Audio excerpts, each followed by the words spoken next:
La science et nous. Une émission proposée par Sylvie Vauclair.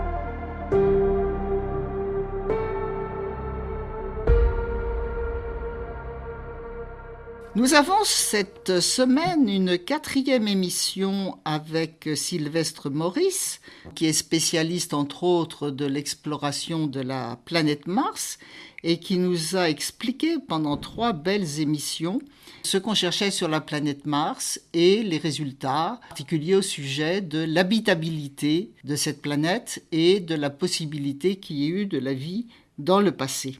Alors aujourd'hui, cette nouvelle émission va être un peu différente. Je vais lui demander de nous expliquer comment se propage le son sur la planète Mars. Parce que la vitesse du son dépend de l'atmosphère, dépend des conditions. Et puis aussi, il y a des phénomènes un petit peu bizarres qui peuvent se produire. Alors Sylvestre, tu nous racontes comment le son se propage sur la planète Mars et comment vous l'étudiez ? Oui, bonjour Sylvie. Alors effectivement, on est un peu notre 4e épisode de Mars avec quelque chose d'un petit peu étonnant. Ce sont les sons. Alors il faut savoir que sur Mars, on avait l'impression d'avoir tout fait. On avait des images, c'était la vue, on avait touché avec nos petits bras que sont les rovers le sol. On avait fait un peu de cuisine, c'est-à-dire qu'on avait prélevé de la matière qu'on a chauffée, c'était un peu le goût, l'odorat. Et on n'avait jamais fait étonnamment l'ouïe, c'est-à-dire qu'on était passé à côté du paysage acoustique de Mars.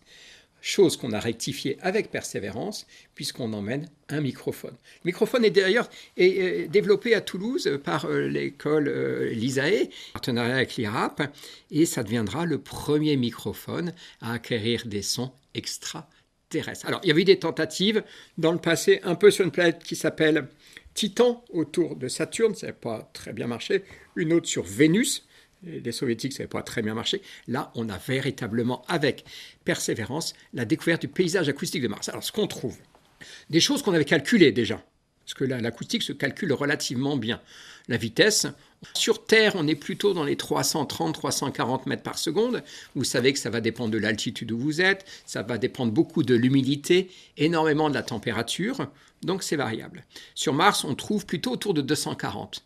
Mais là, on a une première surprise. On trouve qu'à basse fréquence et à haute fréquence, on n'a pas la même vitesse. Alors attends, explique-nous avant comment vous les avez étudiés, ces sons. Qui est-ce qui faisait des sons et parce que tu as parlé du micro qui reçoit les sons, mais les sons, ils viennent d'où ? Quels sons vous avez observés ? Je rembobine les sons. Il faut savoir que Mars est une planète incroyablement silencieuse. Il y a très peu de sons, finalement, il y a très peu de bruit. Parce que, prenons l'exemple de la Terre, les sons sont les sons anthropiques, c'est-à-dire les sons que nous faisons, nous.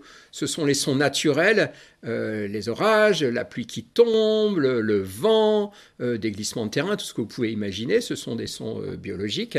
Donc, il y a beaucoup de sources de sons. Sur Mars, il y a très peu de sources de sons. Il n'y a pas de biologique, il n'y a pas de vivant pour créer les sons. Il n'y a pas de pluie qui tombe. Il y a surtout du vent. Et le vent, il fait du bruit ? Le vent fait du bruit, oui, oui. Alors, mais un bruit léger, hein. Pas non plus, c'est peut être très silencieuse. Typiquement, on est à presque une vingtaine de décibels plus faible que sur Terre, donc une planète silencieuse. Peu de sources. Nous sommes souvent la source, c'est-à-dire que nos rovers font du bruit, nos lasers qu'on tire font du bruit, notre hélicoptère Ingenuity fait du bruit. On va utiliser ces sources, principalement les lasers et Ingenuity, pour étudier la vitesse du son. Et alors, ils ont des fréquences différentes. Et d'ailleurs, une chose amusante, c'est qu'Ingenuity, ce qu'on écoute, c'est la rotation des pales, on est plutôt autour de 80-84 Hz, nous dit, tiens, il y a telle vitesse du son. Et puis, les lasers qui sont plutôt très loin, en haute fréquence, plutôt kilohertz, c'est très, très aigu, nous disent, tiens, c'est une autre vitesse du son. On fait 2 calculs, on trouve 2 vitesses du son. Donc pendant très longtemps, ça dit qu'on s'était trompé, parce que vous savez que sur Terre, que quand vous allez à un concert, que les notes aiguës et les notes graves arrivent en même temps, heureusement. Ouais. Alors, toutefois, les aigus sont atténués. Les grands mélomanes se placent souvent devant, où il y a un bon équilibre, et plus vous reculez, plus vous avez de basses par rapport aux aigus. L'atténuation, ça on l'avait très vite calculé, sur Mars, elle est monstrueuse. On n'entend jamais les aigus. C'est une planète de sons graves. On avait fait des calculs, on a bien vérifié qu'on trouvait l'atténuation qu'on pensait, mais la vitesse du son, normalement, elle devrait bouger en fonction de la fréquence, et là, elle bouge. Et alors, il se trouve qu'on a trouvé des publications sur des endroits particuliers dans la stratosphère terrestre. Vous savez, la stratosphère terrestre, c'est très haut dans l'atmosphère de la Terre, où finalement, on va retrouver des conditions de pression qui sont assez semblables à ce qu'on trouve sur Mars. Et là, on a vu des publications qui disent « Ah oui, mais il y a dans des cas bien particuliers, on peut peut-être avoir des différences de vitesse. » Eh bien, c'est ce qui se passe à la surface de Mars, parce que l'atmosphère est ténue. Effectivement, la vitesse des aigus n'est pas la même à 10 mètres par seconde près que la vitesse des graves. Voilà, ce n'est pas un paysage sonore extraordinaire. Mais ça nous a servi, ce son, comme on l'a fait avec l'image, comme on l'a fait avec le toucher, enfin avec la vue, avec le toucher, à explorer une autre partie, de Mars qu'on connaissait mal. Et puisque c'est le vent, on va explorer surtout la turbulence. On va essayer de comprendre comment l'atmosphère au contact de la surface génère de la turbulence. C'est une planète extraordinaire, Mars, parce que comme il y a peu d'atmosphère, il y a des gradients, des différences de température très forts. Entre vos pieds et votre tête, il y a 40 degrés. Donc, ça va créer de la turbulence. Et nous, on va utiliser les microphones pour comprendre cette turbulence. Donc, ce n'est pas simplement pour faire des beaux sons. Et je vous invite à aller sur des sites pour écouter ces sons. Vous entendez c'est pas bluffant. C'est pas bluffant, mais quand vous dites ça vient de Mars, là vous dites ah ouais quand même. Et donc un petit vent qui souffle, ou bien le tir d'un laser, ou bien un moteur qui se met en route sur le rover. Voilà, c'est pas des très beaux sons, mais comme ils viennent de Mars, ils ont cette petite valeur. Alors évidemment, ils ont été numérisés, été transportés par radio, par les ondes radio qui nous permettent de communiquer à la vitesse de la lumière jusqu'à nous, puis décoder, puis travailler. Donc il y a tout un process qui est assez classique dans l'analyse des données. Mais ces sons nous révèlent cette turbulence. Et c'est ça qui va être intéressant. Alors, on est devenus d'un seul coup, et c'est ici à Toulouse d'ailleurs que ça se passe, des spécialistes de l'acoustique martienne. Alors, c'est donc le deuxième paysage acoustique qu'on découvre après celui de la Terre. On est devenu spécialiste de Mars, des sons, donc on continue notre chemin. En même temps, on se dit, qui d'autre a une atmosphère dans le système solaire ? Il faut savoir qu'il n'y a pas beaucoup d'atmosphère dans le système solaire. Je parle bien de son, c'est-à-dire au sens audible, ce que notre oreille pourrait entendre. Les infrasons, on les avait déjà entendus, les infrasons sur la Lune. Là, ça se propage dans le sol, c'est des sismomètres. Donc finalement, on va chercher où il y a des atmosphères. Donc sur Terre, on connaît le paysage acoustique. Sur Mars, on connaît le paysage acoustique. Sur Vénus, une grosse atmosphère très dense.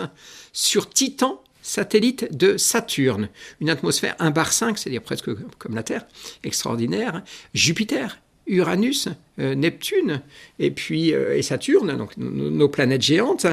Donc il n'y a pas tant d'atmosphère que ça, mais maintenant on est en train de les explorer. Alors on ne va pas les explorer encore in situ, même si on est en train de construire une sonde, un robot qui s'appelle la Libellule, Dragonfly, qui va voler à la surface de Titan, extraordinaire, qui emportera des microphones. Et maintenant, on se dit, bon allez, partout où on va aller, on va mettre des microphones, parce que le microphone de Persévérance a révélé tellement de choses, des choses grand public, ça fait plaisir de faire entendre des sons, et de la vraie science. Est-ce que tu me permets de revenir un petit peu sur la science de propagation du son ? L'idée courante, c'est que ce sont des ondes pression-dilatation et ça se propage comme ça.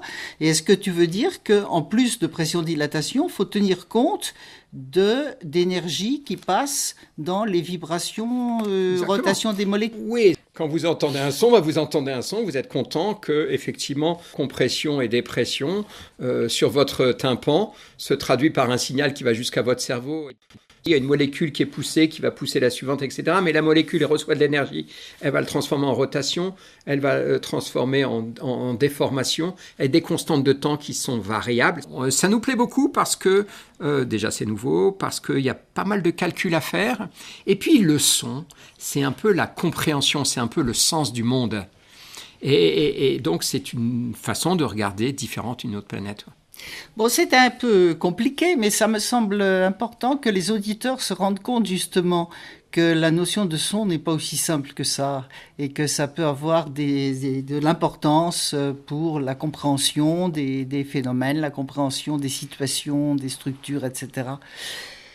On arrive à la fin de l'émission et je voudrais te remercier, Sylvestre, pour ces quatre émissions, les 3 sur l'exploration martienne et la dernière sur le son. Je crois qu'on pourrait quand même conclure par rapport à ce que les auditeurs peuvent imaginer sur le fait que c'est pas du tout évident d'aller sur la planète Mars pour s'y installer maintenant, qu'il y a des idées qui courent et qui sont, portées par certains personnages qui aimeraient transporter une partie de l'humanité habiter là-bas, que c'est pas du tout demain la veille qu'on va pouvoir y arriver.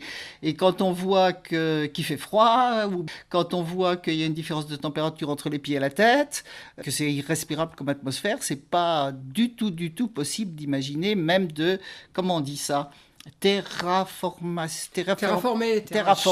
changer l'atmosphère de Mars. Ça, c'est pas du tout réaliste, n'est-ce pas? Oui, alors, j'espère un jour, je crois qu'un astronaute peut y aller pour faire une étude scientifique.